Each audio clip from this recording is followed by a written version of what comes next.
Hello everyone, welcome to the Commerce JRF Adda platform. This is Soumya Yadav here and I have qualified UGC NET JRF with 99.29 percentile in commerce. चलिए आज का session start करते हैं। Most session जो आपके mostly हैं वो commerce के यूनिट 1 का बिजनेस एनवायरनमेंट के मैंने काफी टॉपिक्स जो है वो कवर कर लिए हैं, आप जाके चेकआउट कर सकते हैं। ठीक है, और अभी जो रह गए हैं वो अभी आगे के सेशंस में ले लिए जाएंगे। साथ ही साथ आपका टीचिंग एप्टीट्यूड पेपर 1 उसकी भी क्लासेस जो है वो रेगुलरली मैं अपलोड कर रही हूँ अपने चैनल पे, आप जाके वो भी चेकआउट कर सकते हैं। तो कॉमर्स के तो मैं सारे ही टॉपिक्स यहाँ पे कवर करूंगी, लेकिन पेपर 1 के सिर्फ इंपॉर्टेंट टॉपिक्स ही मैं कवर करूंगी। ठीक है, बाकी जो फोकस रहेगा वो आपका पेपर 2 पे रहेगा, कॉमर्स के ऊपर रहेगा। और कॉमर्स के एक एक टॉपिक जो है मैं आपको यहाँ पे डिटेल में डिस्कस करूंगी। चलिए आज का सेशन स्टार्ट करते हैं। और जो आज का आपका सेशन है वो कॉर्पोरेट गवर्नेंस के ऊपर है, जो कि आपका बिजनेस एनवायरनमेंट का ही पार्ट है। साथ ही साथ इसकी जो थ्योरीज हैं जहां से क्वेश्चन बनने के काफी ज्यादा चांसेस होते हैं, वहां हम लोग आज पढ़ेंगे। तो चलिए बिना किसी टाइम वेस्ट किए हुए स्टार्ट करते हैं। कॉर्पोरेट गवर्नेंस का क्या मतलब है, देखिए अगर मैं बात करूं सिंपल सी भाषा में, सिंपल सी लैंग्वेज में, आप समझ लीजिए। कॉर्पोरेट गवर्नेंस का मतलब होता है कोई भी रूल्स और रेगुलेशंस, कोई भी मैनेजमेंट प्रैक्टिसेस जो आपको बिजनेस में करनी बहुत जरूरी है। यानी रूल्स एंड रेगुलेशन समझ के चलिए। अगर आप कोई बिजनेस करते हैं तो शेयर होल्डर का फायदा यानी शेयर होल्डर के डिजायर्स के साथ साथ आपको basic rules and regulations follow करने पड़ेंगे।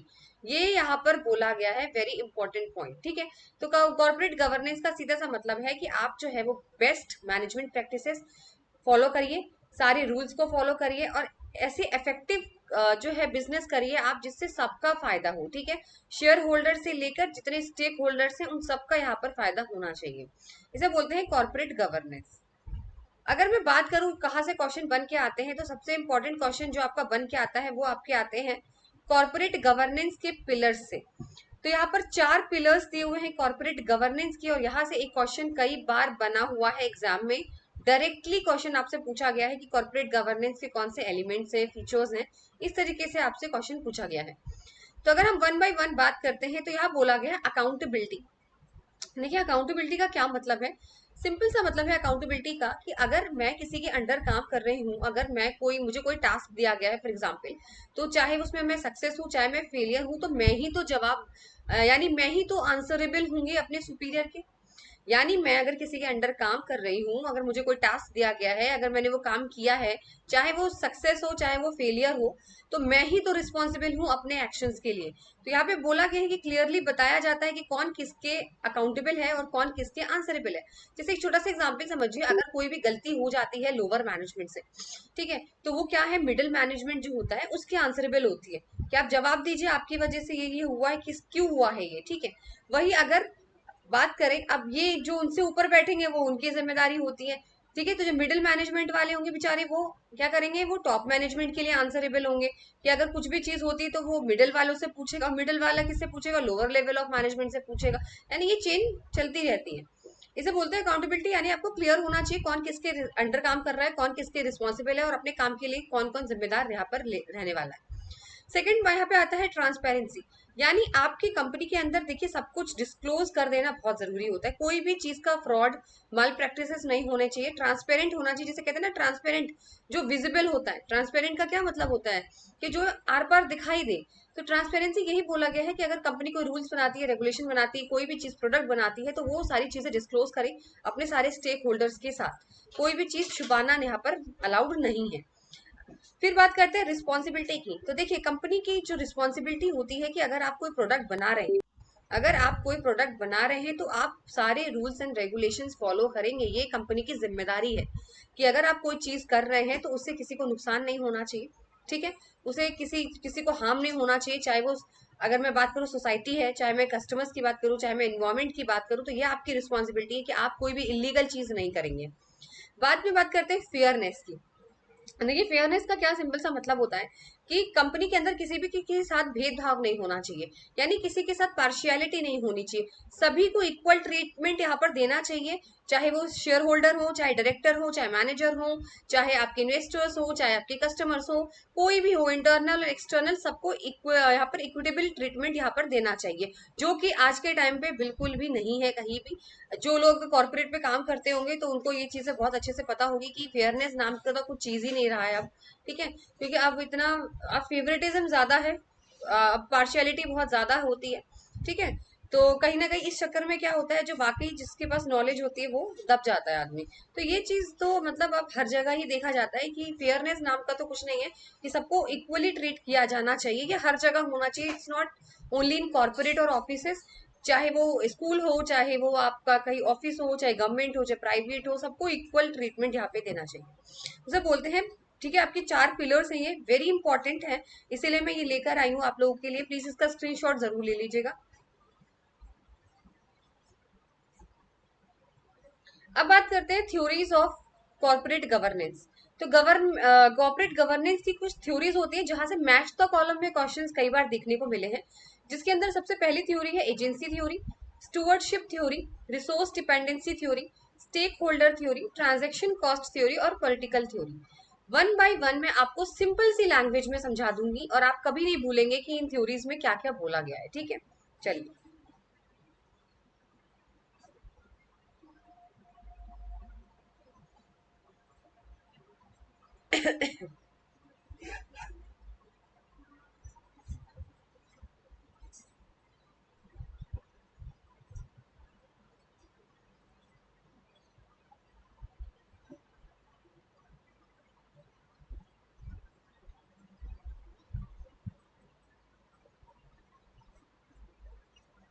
चलिए, सबसे पहले आती है आपकी एजेंसी थ्योरी। अब ये एजेंसी थ्योरी क्या बोलती है मैम, देखिए यहाँ पर सिर्फ दो लोगों का काम है, एक प्रिंसिपल और एक एजेंट। यहाँ पे और किसी का के बारे में कोई बात नहीं करी गई है।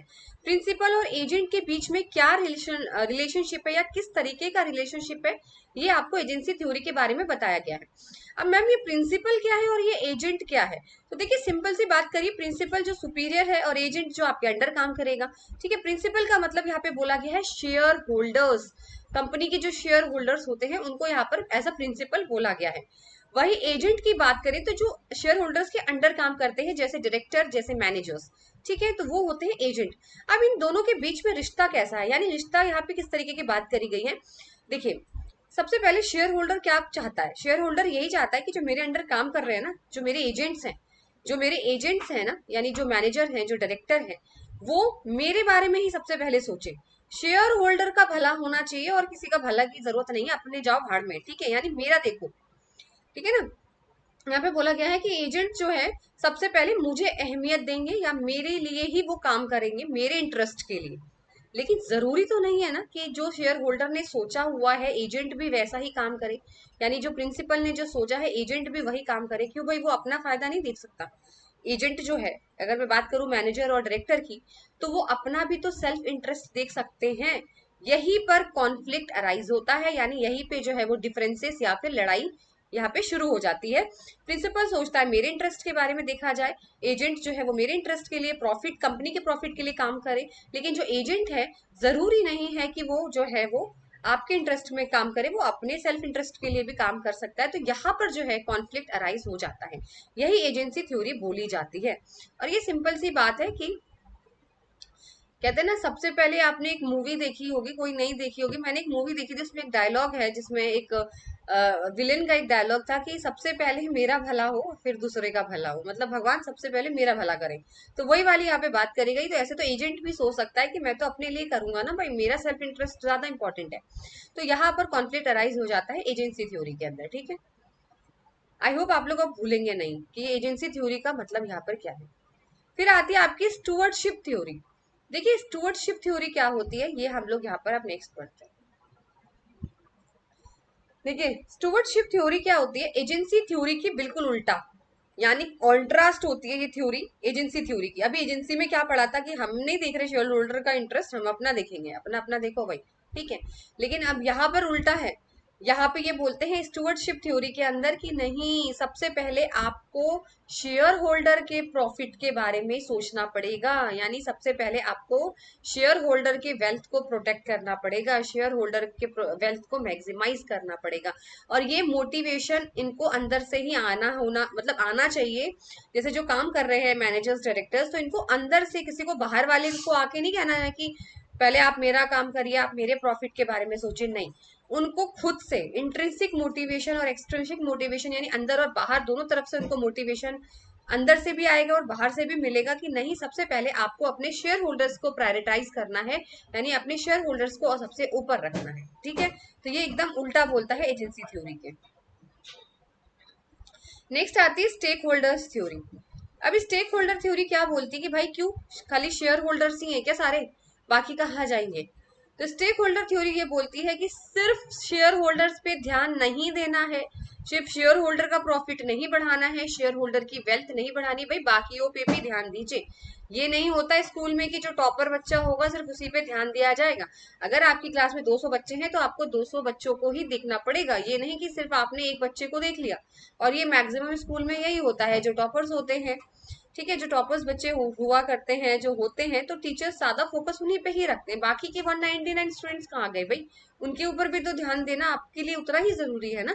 तो वही बोला है स्टेक होल्डर थ्योरी के अंदर कि आपको अपने एम्प्लॉयज, आपके मैनेजर्स, आपके ओनर्स, और अगर कंपनी के बाहर की बात करें तो suppliers, society, government, creditors, share holders, customers, यानी इन सबको आपको जो है वो ध्यान में रखना है।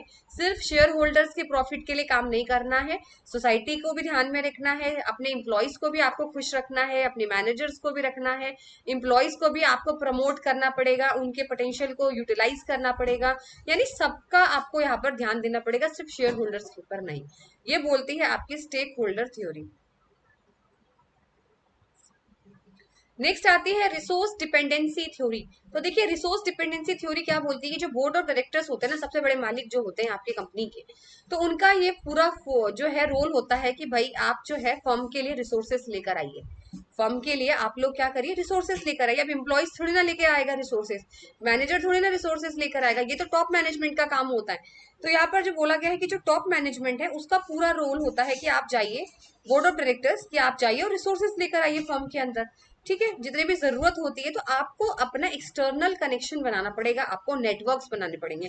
अब देखिए जब तक आप बाहर वाली दुनिया से कनेक्शन नहीं करते हैं, लिंक नहीं करते, तो रिसोर्सेस आपको बाहर से मिलेंगे कैसे? तो वही चीज यहाँ पर बोली गई है कि अगर आपको सर्वाइवल की जरूरत, सक्सेस चाहिए, सर्वाइव करना है, तो आपको रिसोर्सेस लाने पड़ेंगे। और ये काम जो है वो किसी भी फॉर्म में ला सकते हो आप रिसोर्सेज, जैसे इन्फॉर्मेशन के फॉर्म में ला सकते हैं आप, स्किल्स के फॉर्म में आप ला सकते हो। और ये कहाँ से लाएंगे? बाहर से, जैसे बायर्स हो गए, सप्लायर्स हो गए, पॉलिसी मेकर हो गए, और आपके सोशल ग्रुप्स हो गए, यहाँ से जो है वो आपको लाने पड़ेंगे फॉर्म्स। तो ये होता है रिसोर्स डिपेंडेंसी थ्योरी कि आप अपने एक्सटर्नली कितना डिपेंड है रिसोर्सेज के लिए, और सभी डिपेंड होते हैं। ठीक है, तो बाहर से आपको कितना नेटवर्क है, कितना आपका अच्छा कनेक्शन है कि आप जो है ज्यादा से ज्यादा रिसोर्सेज आप अपने फॉर्म में लेकर आए। फिर आती है आपकी ट्रांजैक्शन कॉस्ट थ्योरी। देखिए ट्रांजैक्शन कॉस्ट थ्योरी क्या बोलती है कि कंपनी के पास बहुत सारे ट्रांजैक्शन होते हैं। एक तो दो तरीके का समझिए, यहाँ पर मैं आपको बहुत इजी वे में ये समझाती हूँ ट्रांजैक्शन कॉस्ट थ्योरी होती क्या है। देखिए कंपनी कॉन्ट्रैक्ट करती है, बहुत सारी कॉन्ट्रैक्ट करती है, तो खुद करती है अपने इंटरनली, एक करती है मार्केट के थ्रू, मार्केट का मतलब बाहर करती है। तो जो इनके साथ जो भी ट्रांजेक्शन होंगे, चाहे वो इंटरनली हो चाहे वो एक्सटर्नली मार्केट के थ्रू हो, तो एक कॉस्ट एसोसिएट होती है उसके साथ। ठीक है, तो वही कॉस्ट बोली जाती है ट्रांजेक्शन कॉस्ट। ये किसी भी फॉर्म में हो सकती है, जैसे इंफॉर्मेशन सर्च कॉस्ट।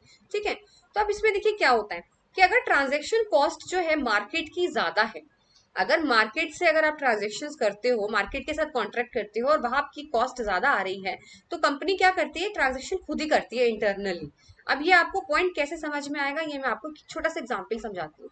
एग्जांपल में मैं खुद एक कंपनी हूँ या कुछ भी समझ लीजिए। ठीक है, यहाँ पर मैंने क्या डिसाइड किया कि मैं ना मार्केट जो है वहां मैं बाहर पता करके आती हूँ, आप प्लीज मेरा एक टेडी बेयर बना के दो। ठीक है, एक छोटा सा एग्जाम्पल ले रही हूँ, इसको रिलेट मत करिएगा बिल्कुल भी कहीं भी कि आप ऐसे थोड़ी ना होता है, वैसे थोड़ी ना होता है, इट जस्ट अ हिपोथेटिकल एग्जाम्पल। ठीक है, तो आप हाइपोथेटिकल एग्जाम्पल के हिसाब से इसको समझिए। सबसे पहले समझिए कि मुझे एक टेडी बेयर बनवाना था, और मैंने बाहर जाके मार्केट में, बाहर मार्केट से एक्सटर्नल जाकर मैंने किसी से बोला कि आप मेरा टेडी बेयर बना दो। तो उसने बोला मैम आप टेडी बेयर बनवा रहे हो, आपका जो कॉस्ट है वो 2000 रुपये लगेगा टेडी बेयर बनाने का। तो मैंने कहा अच्छा ठीक है, 2000 लगेगा टेडी बेयर बनाने का।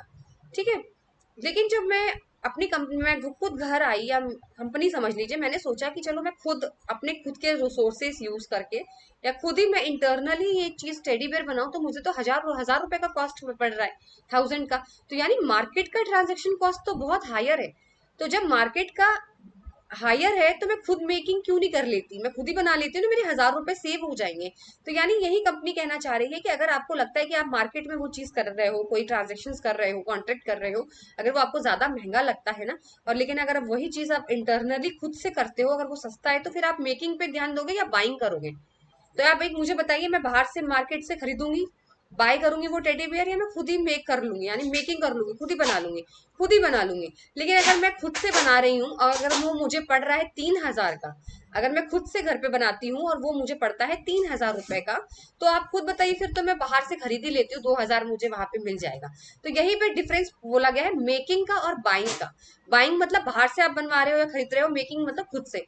तो जो चीज हाई होगी, जिसका ट्रांजेक्शन कॉस्ट ज्यादा होगा, आप वो चीज छोड़ देंगे।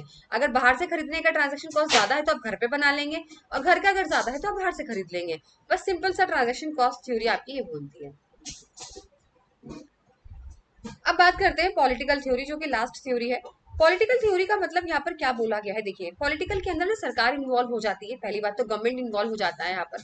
तो यहाँ पर क्या बोला गया है कि पॉलिटिकल थ्योरी में बोलते हैं कि हमें ना वोटिंग सपोर्ट की जरूरत है शेयर होल्डर से, ना कि हमें खरीदना नहीं है वोटिंग पावर।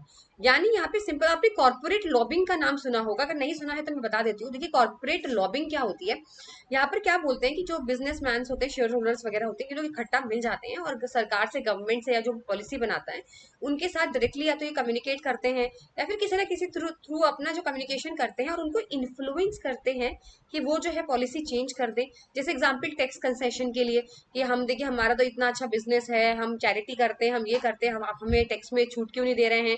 या फिर कोई जैसे सरकार ने कोई नया रूल बना दिया कि भाई जो है कुछ इंडस्ट्रीज है उनको बंद करो, तो वो डी रेगुलेट जो होती है उसको रोकने के लिए जो है वो मिलकर जो है कहते हैं ग्रुप बनाकर, ग्रुप में बनाते हैं, ये लोग ग्रुप बनाते हैं अपना, पूरे कॉर्पोरेट वाले लोग, और ये जाके डायरेक्टली किसी भी फॉर्म में कम्युनिकेट करते हैं सरकार से या पॉलिसी मेकर से, और उसको चेंज करने की कोशिश करवाते हैं, और अपने फायदे के लिए, अपने प्रिविलेज बढ़ाने के लिए वो लोग काम करते हैं कि हमारा प्रॉफिट बढ़े, या हमारी जो कंपनी है वो आगे तक जाए।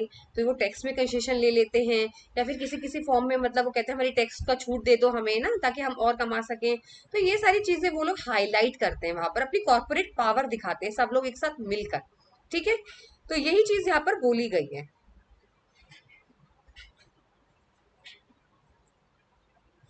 ये एक छोटा सा चार्ट है जहाँ पे सिर्फ एक लाइन में आपको सारी थ्योरीज पता चल जाएंगी।